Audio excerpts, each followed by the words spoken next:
28, la frecuencia de la familia hispana. Mis amados hermanos, muy buenos días y bienvenidos a este tiempo de estudio bíblico devocional. Su hermano Pastor Roberto Alfaro les saludo y recuerden nuestro lema en este tiempo de estudio bíblico: amar la palabra, aprender la palabra y vivir la palabra. Hemos dado comienzo en esta semana al tiempo de Levítico en el capítulo 21. La parashá que estamos desarrollando para esta semana tiene como nombre Emor, y la palabra Emor nos traduce diles, dijo, habla. Puntualmente vamos al capítulo 21 en el libro de Levítico para entender el concepto de este estudio para esta semana. Dice la palabra: Yahweh dijo a Moisés, habla, Emor, a los sacerdotes hijos de Aarón, y diles que no se contaminen por un muerto en sus pueblos. Es interesante cómo lo que hemos mencionado en el libro de Levítico, en los estudios anteriores y aún los que nos quedan pendientes, cómo permanentemente Levítico, dijimos, es un libro que es un manual de instrucciones muy técnico dirigido particularmente a los sacerdotes. Es decir, cuál es la labor del sacerdote, y vemos que nuestro Padre Eterno en todo este desarrollo del libro de Levítico lo que nos quiere indicar es que demanda particularmente de los sacerdotes requisitos de rectitud, requisitos de obediencia, requisitos de santidad. ¿Para qué? Para que cuando ejerza su labor sacerdotal como líder, pues pueda presentarse precisamente con todos estos atributos, con todos estos conceptos, de tal manera que como sacerdote pueda enseñar. Y aquí la palabra enseñar tiene una importancia muy interesante. Observe esto. Cuando usted ve los videos que normalmente aparecen en su internet, en sus redes sociales, usted escuchará a un sinnúmero de personas, hombres, mujeres, presentando mensajes. Pues bueno, si las redes sociales las podemos utilizar adecuadamente para enviar la palabra, para transmitir la palabra, para que el mensaje del evangelio se expanda, pues amén. Pero también es importante cuando usted escucha un mensaje en voz de alguna persona, que usted tenga el discernimiento. Por favor, dígalo conmigo: el discernimiento de saber, de entender, de comprender que lo que está escuchando corresponde a la palabra, por favor, a la palabra, y no a un concepto o a un mensaje motivacional o a un mensaje, puedo decir, desde el punto de vista humanista. ¿A qué me refiero con esto? El libro de Levítico nos habla de la importancia del liderazgo de un sacerdote para que enseñe, pero para que enseñe conforme a lo que escrito está. Es decir, conforme a lo que el libro, ¿cuál libro? En este tiempo, la Torá, Génesis, Éxodo, Levítico, Números y Deuteronomio, la Torá nos enseñan. Y vemos que nos enseñan un sinnúmero, 613 particularmente, puntos que debemos considerar, cumplir, acatar en su respectivo momento. Levítico capítulo 21, verso 1 nos dice: Moshe dijo a Moisés, habla a los sacerdotes hijos de Aarón y diles, ninguno se contamine con persona fallecida entre su pueblo. Observen esto, después de haber hablado todo esto al pueblo, ahora Moshe recibe la orden de hablar solo con los sacerdotes. Y el pueblo en general necesita vivir también en un tiempo de santidad. Pero los sacerdotes particularmente tienen la responsabilidad de vivir en un nivel, por favor entienda la expresión aquí, en un nivel alto, en un nivel elevado, en un nivel superior de la santidad. ¿Por qué? Porque tienen el derecho precisamente de estar más cerca de Hashem en el servicio, desarrollando su ministerio en el santuario. Ahora, es importante ver cómo en este proceso vamos a notar que el libro de Levítico nos enseña, por favor subraye la palabra enseña. Quiero resaltar en el transcurso de esta semana la palabra enseñar. ¿Por qué? Lo repito, porque cuando transmitimos los mensajes es interesante ver, y repito, yo lo digo con todo respeto, por favor entiéndame lo que estoy hablando en el amor del Señor.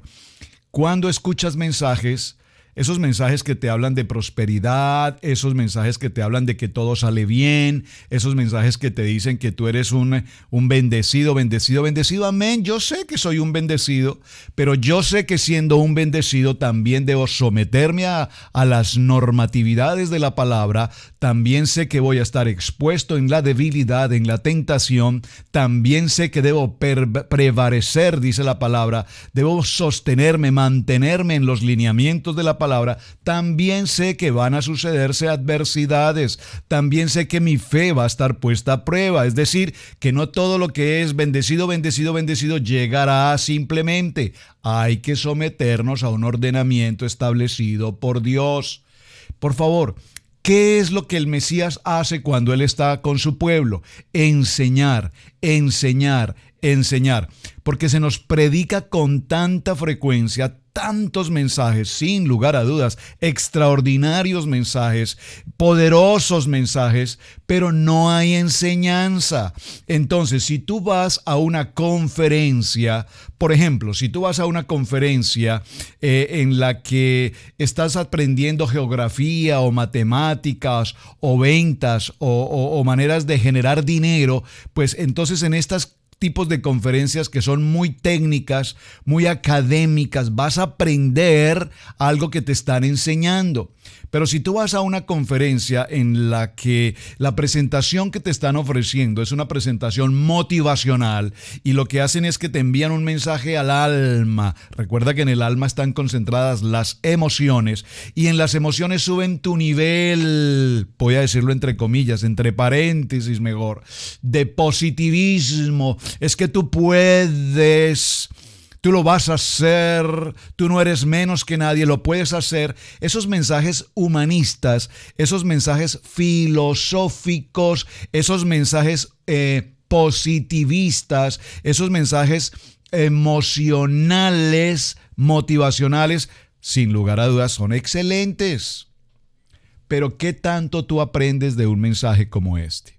Si nosotros vamos a lo que estamos desarrollando en el texto de Emor, diles a los hijos de Israel, y empieza a mencionar, verso 4, no se contaminará como pariente por matrimonio entre su pueblo, pues se profanará. Y empieza a indicar qué es lo que debemos hacer y qué es lo que no podemos, lo que no debemos hacer. Y me encontré con algo muy interesante. 21 Levítico verso 6. Serán santos a su Dios y no profanarán el nombre de su Dios, porque se presentarán las ofrendas encendidas a Hashem en el plan de Dios. Por tanto, serán santos. Dios no necesita los sacrificios para alimentarse. Entonces, ¿qué tipo de alimento puede constituir un sacrificio? Alimentan la relación entre Hashem y su pueblo. ¿Cómo? Los sacrificios. En Levítico el Señor ordena sacrificios, ordena purificación, ordena presentar las ofrendas en el tabernáculo, tanto al sacerdote, que es el primero que debe presentar su ofrenda, como a todo el pueblo, y el propósito es vivir una vida en santidad. Recuerden que esta primera parte que estamos viendo de Levítico nos enseña la palabra expiación, y entendimos por expiación cubrir. Ahora bien, verso 7, por favor, vaya conmigo a Levítico capítulo 21, verso 7, lea este texto que dice: no tomarán mujer ilícita o profana. Miren lo interesante, porque esto, como dicen algunos, bueno, pero es que eso es en el antiguo pacto, eso ya fue abolido, eso ya no es, porque ahora todo es por gracia, y por gracia hacemos todo. Y pareciera ser que gracia es un concepto también muy mal entendido, porque pareciera ser que gracia es una licencia para pecar, de tal manera que tenemos alguna equivocación en la enseñanza. No tomará mujer ilícita o profana, ni tomarán mujer divorciada de su marido, porque el sacerdote es santo a su Dios. Y aquí la Biblia nos menciona puntualmente, la Torá, 4 tipos de mujeres que para los sacerdotes son prohibidas. Las vamos a mencionar. La primera, Zona, con Z, es una mujer que ha tenido relaciones sexuales prohibidas. halalá. Es una mujer hija de un Cohen que ha nacido de una relación ilícita, por ejemplo, de un matrimonio entre un sacerdote y una mujer zona o una mujer que ha tenido relaciones sexuales prohibidas. Gerushá, la mujer Gerushá es la mujer divorciada. Giret es una mujer gentil o una mujer que se ha convertido posteriormente a la palabra. Entonces vemos, verso 8, lo consagrarás pues, porque ofrece el alimento a tu Dios, será santo para ti, porque yo, dice la palabra, yo soy santo. Vemos cómo la hija del sacerdote, si se profana por medio de relaciones ilícitas, a su padre profana. En el fuego será quemada. El hijo del sacerdote tiene relaciones ilícitas, merece ser quemada. Según los textos bíblicos, los rabinos nos recuerdan que si aquí no se trata de una mujer soltera, sino de una mujer que ha pasado por lo menos por un primer matrimonio, Erushin, en el cual queda prohibida para otros hombres. Su adulterio debe ser castigado por medio de fuego, mientras que los demás israelitas, si cometen el mismo delito, deben ser ejecutados mediante la lapidación o el apedramiento. Yo sé lo que usted está pensando, yo sé que usted va a decir, pastor, pero es que eso ya no puede ser, eso ya no existe, todas estas normas han cambiado. Sí, todo esto ha tenido un cambio, por supuesto, radical, absoluto, pero es importante que conozcamos el libro de Levítico, qué es lo que quedó escrito, qué es lo que la palabra nos enseña y qué es lo que se ha cambiado a nuestros tiempos. Hoy, pues ya nuestros tiempos han cambiado al punto de que definitivamente hablamos de un tipo de relación de unión libre, que no entiendo la definición unión libre, no tiene explicación el concepto unión libre. Es decir, veamos la expresión unión libre, es decir, dos personas se juntan, unión, hacen uno solo, unión, pero son libres.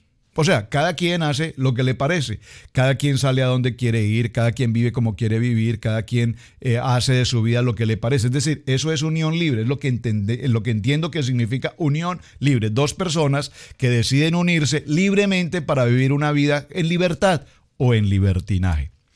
Entonces, tenemos todo tipo de relaciones según la modernidad. Entonces, hoy, antes del matrimonio, es preferible tener un tiempo de vivir juntos, de conocernos, de saber si las cosas sirven, si las cosas van bien, o de lo contrario, mejor cada quien tome la decisión de su vida.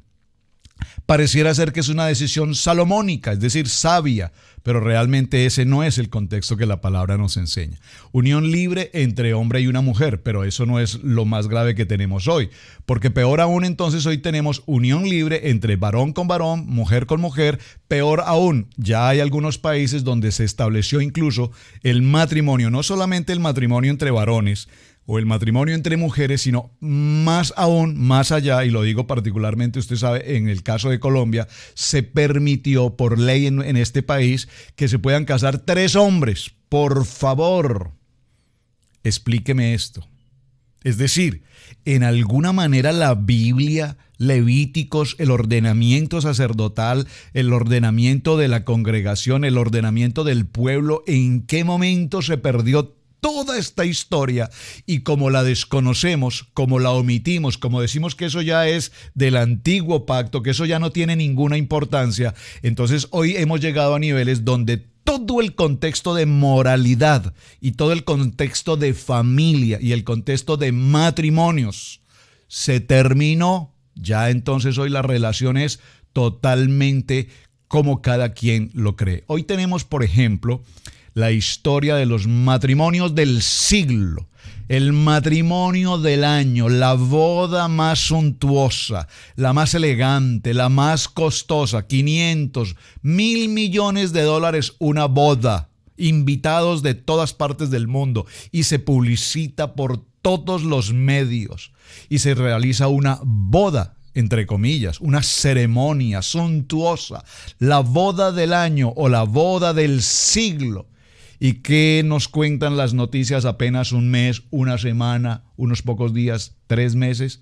La boda del siglo, atención, la boda del siglo ha terminado. Esta pareja decidieron divorciarse porque no se soportan. Todo esto es nada más ni nada menos que inmundicia. Todo este concepto del mundo es inmundicia. Por eso la palabra se tomó el tiempo de dejarnos escritos los parámetros, los lineamientos, los misbot, las ordenanzas. Entre ellas, vean por ejemplo cómo en uno de los midrash que estuve leyendo en estos días, midrash son conceptos bíblicos, estudios bíblicos, opiniones bíblicas, son interesantes. Tienen contenido bíblico, pero realmente no debería ser nuestro tema de predicación, por supuesto. Son elementos que podemos utilizar para conocer más acerca sobre un tema. En uno de estos midrash que estoy leyendo, por ejemplo, menciona cuando una persona tiene la función de ser sacerdote y cuáles son las cualidades que puede tener. Número 1, habla de que el sacerdote debe tener sabiduría. Esta sabiduría no la da el entendimiento intelectual. No confundamos intelecto con sabiduría, como no podemos confundir madurez con años. Años nos dan madurez, nos dan experiencia, pero no toda persona que tiene años es una persona madura. Entonces, sabiduría, ¿cómo obtenemos sabiduría? ¿Qué dice la Biblia? La Biblia dice que el temor a Yahweh, que el temor a la palabra, eso es lo que nos da sabiduría. Cuando conocemos la palabra, cuando se nos enseña la palabra, cuando aprendemos la palabra, cuando vivimos la palabra, entonces estaremos en sabiduría. ¿Cómo podemos hacer que un matrimonio sea eficiente, feliz, un matrimonio de unidad? Cuando hay sabiduría. ¿Cuándo hay sabiduría? Cuando en el matrimonio es un matrimonio de 3. ¿Un matrimonio de 3? Pastor, perdón, explíqueme eso. Sí, por supuesto. Esposo, esposa y el centro que es la palabra. Es decir, que Dios Todopoderoso es el centro de ese matrimonio. Es decir, que todo cuanto está escrito en la palabra será el fundamento, será el lineamiento sobre el cual un matrimonio, una familia, un hogar, una economía, la salud y todo el entorno familiar camina día a día en el camino. Dígalo conmigo, en el camino que es ¿quién? Sí, Señor, Yeshua HaMashiach. Él es el camino. Entonces debe tener sabiduría, debe tener belleza física, fuerza física, riqueza espiritual, ancianidad. Debe ser una persona que tenga años y que en esos años consigo lleven también el concepto de madurez. Muy interesante. Cuando nosotros estamos viendo este proceso, nos damos cuenta, vamos a avanzar un poco en el libro de Levítico, vamos a ir al capítulo 22 y el verso 7. Cuando llegamos al capítulo 22, verso 7, dice: cuando el sol se ponga, quedará limpio, y después comerá de las cosas sagradas, porque son su alimento. No es el agua de la Mikeb, ni es definitivamente la que purifica, sino el factor tiempo, el marcador del sol. El símbolo aquí es la muerte y la resurrección, y al ponerse el sol quedará todo purificado. Entonces observen que aquí hay algo interesante, nos habla de la tarde. Recuerden que la palabra nos habla de las lumbreras, que Dios estableció las estaciones. Y cuando nosotros entendemos las estaciones, automáticamente pensamos en el otoño, en la primavera, en el invierno, ¿verdad? Lo que conocemos como las estaciones. Pero realmente, cuando la Torá hace referencia a las estaciones, nos está indicando los pasos que la luna conlleva. ¿Por qué? Porque a través del recorrido del calendario hebreo, del calendario bíblico, recuerden mis amados que el calendario bíblico es un calendario lunar. Esto es tan importante, que usted lo entienda. El calendario bíblico es un calendario lunar, es decir, en el calendario bíblico no tenemos enero, febrero, marzo, abril, etcétera. No tenemos lunes, martes, miércoles, no tenemos esta información porque el calendario bíblico, aunque ya lo enseñé, permítame repetirlo, el calendario bíblico es lunar y nosotros habitualmente en el momento que estamos desarrollando todo este tiempo, lo estamos haciendo en el calendario solar, es decir, en lo que llamamos el calendario grecorromano. De allí tenemos enero, febrero, marzo, de allí tenemos los días de la semana, lunes el calendario de la luna, martes el calendario al dios Marte, miércoles el calendario a Mercurio, jueves a Júpiter, viernes a Venus, sábado a Saturno, domingo al Sol, Sunday. Esos nombres no están en nuestras Biblias. ¿Por qué no aparecen en la palabra? Porque nuestro calendario, repito, es un calendario lunar y allí solamente tenemos día primero, día segundo, día tercero, día cuarto, día quinto, día sexto y Shabbat. El único día que nos aparece es Shabbat. Los demás, repito, serán día primero, día segundo, día tercero. Y los meses, por supuesto, tienen otro nombre. Absolutamente. Ahora, es muy importante porque la Biblia, Torah, los primeros 5 libros de la Biblia, la Torah, el Pentateuco, nos hablan de la importancia de la tarde. Preste atención. En Génesis capítulo 3, verso 8 nos dice: por la tarde entró el pecado en el mundo. Levítico 23, 5, que dice: por la tarde tiene que ser sacrificado el cordero. Recordemos el tiempo de Pesá. Ya lo vimos en el tiempo de Génesis, ¿recuerdan? Por la tarde, en el tiempo de Éxodo, por la tarde salió el pueblo de Egipto, Deuteronomio 16, 6. Por la tarde vino el maná del cielo y el pueblo supo que había salido de Egipto, Éxodo 16, 6. Por la tarde fue sacrificado el segundo cordero diario del sacrificio continuo. Por la tarde, Yeshua entregó su espíritu, Mateo 27, 46.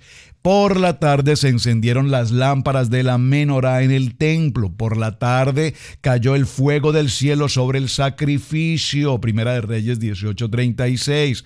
Por la tarde hubo visitaciones angelicales. Daniel capítulo 9, Hechos capítulo 10, verso 9. Por la tarde vino la salvación a los samaritanos. Juan capítulo 4, verso 6.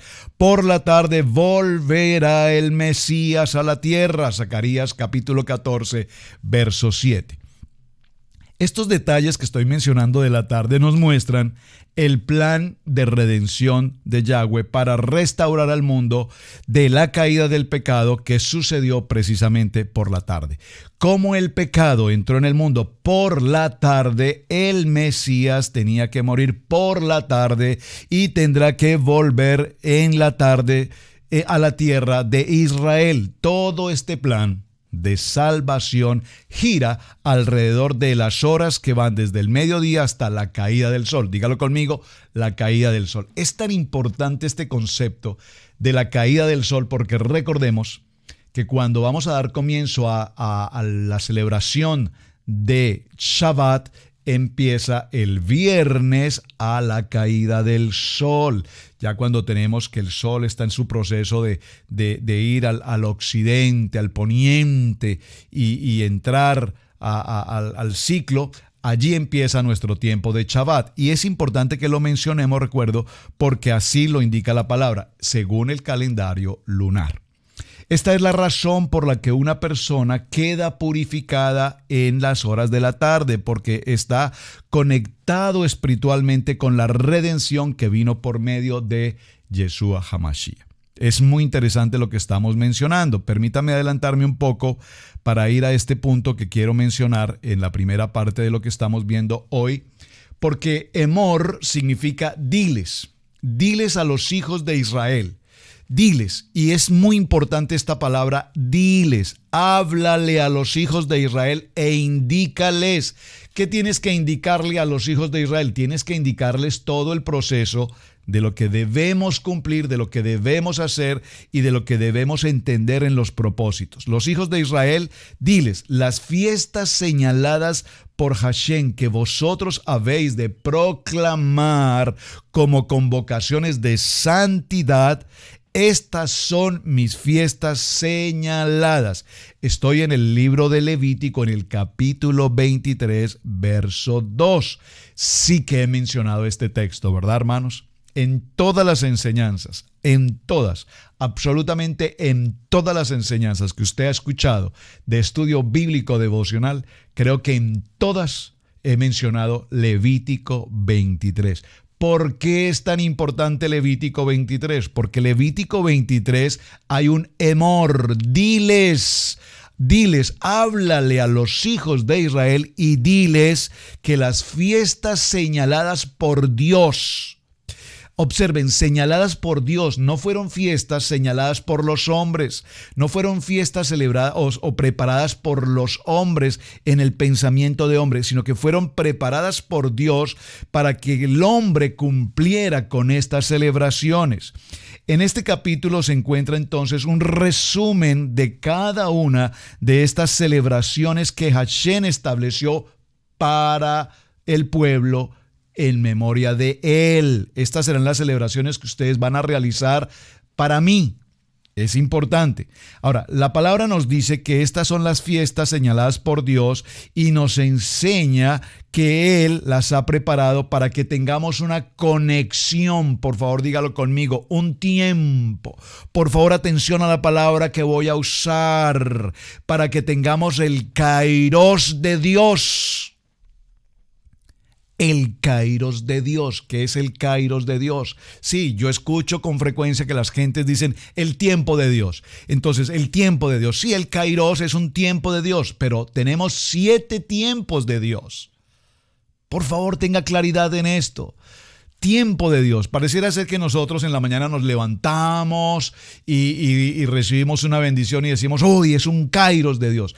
Las bendiciones de Dios están en todo tiempo, en todo momento, en todo lugar. Pero Dios estableció puntualmente 7 tiempos. 7 tiempos de Dios para con su pueblo. Levítico 23 las menciona y estas celebraciones son las que nos permiten tener este Moadim. Esta palabra es muy interesante. Fiestas señaladas, Moadim, Moed, que significa tiempo y lugar señalado. Por favor, usted debe escribir esto a la margen de su Biblia, debe escribirlo en su agenda de notas, pero más importante, grábese esto en su corazón. Por favor, escúcheme lo que le estoy mencionando. La palabra traducida como fiestas señaladas es Moadim, en plural Moed, que significa tiempo y lugar señalado. Es decir, es una cita. Dígalo conmigo, es una cita con Dios. Repítalo, por favor, es un kairos de Dios. 7 tiempos que Dios nos permite para que en este día, en esta fecha establecida, determinada por Dios, yo estaré con ustedes. ¡Wow! Esto es extremadamente importante.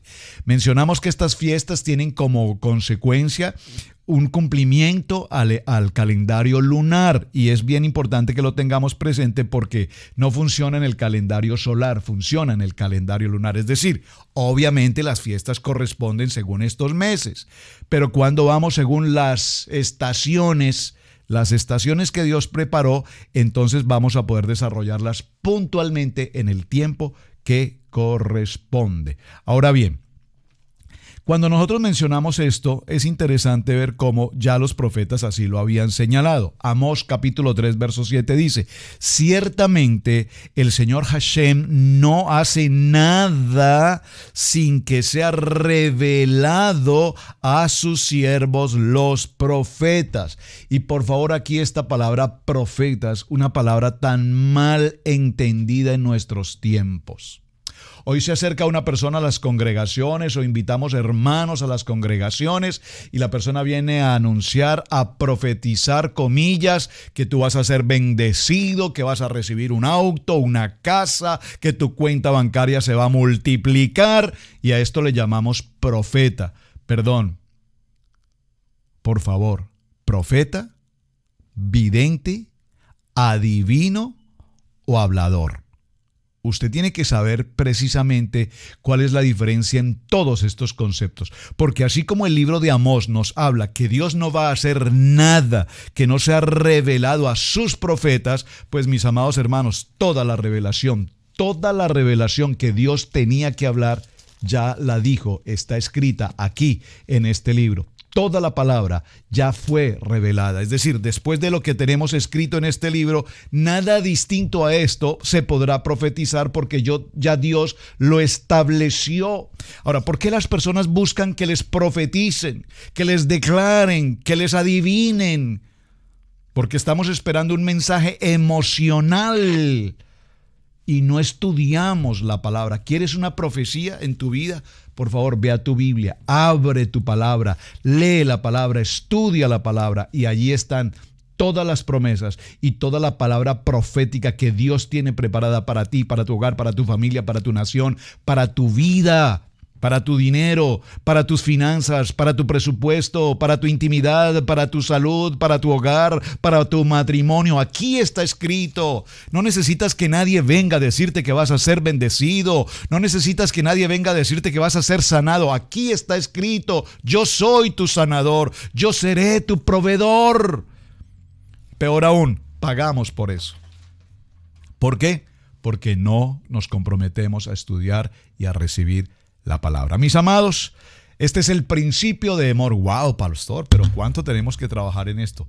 Diles, y hoy vengo a decirles, es necesario estudiar la palabra, amar la palabra y vivir la palabra. Su hermano Pastor Roberto Alfaro les saluda. Muchísimas gracias por compartir el video. Gracias por sus mensajes y será hasta el día de mañana. Bendiciones. Shalom.